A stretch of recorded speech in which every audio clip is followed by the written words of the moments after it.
Magandang araw sa inyong lahat at welcome sa aking channel. Marami ang natuwa sa karakter ni Lovie Po dahil sa mga ganap sa buhay niya bilang si Mokang. Biglang nagbago ang buhay niya, mayaman o super yaman na bilang asawa ni Christopher De Leon. Mula sa pagiging Mokang ay munik na nga siya at misis na siya ni Ramon. Kaya ang tanong niya sa mga manonood, kung ikaw si Monique, mahihindian mo ba ang mundong inaalay sa iyo ni Ramon? Na syempre pa, ang seryeng Batang Quiapo ang tinutukoy niya. Bigla rin ngang nag-iba ang ihip ng hangin at parang nakalimutan agad nila ang tandem ni Lovie at Coco Martin.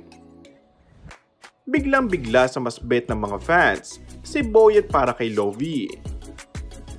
Kaya naman, marami ang nabuhayan at hindi na magtataka kung isang araw ay pumasok ang real-time girlfriend ni Coco na si Julia Montes sa Batang Quiapo.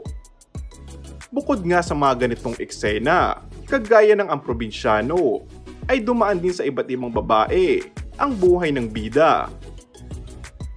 Ngayon pa nga na super active na muli si Julia sa showbiz at due to public demand, tiyak na hindi matatanggihan ni Coco ang request ng mga fans na mapanood muli si Julia na magkasama sa isang serye. Mabigatin nga mga bagong casting ng FPJ's Batang Quiapo ngayon.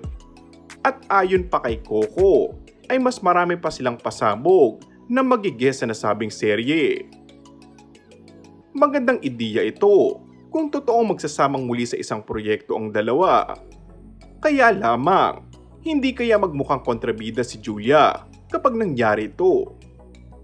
Dahil sa takbo ng istorya at magkakalapit si Tanggol at si Bubbles.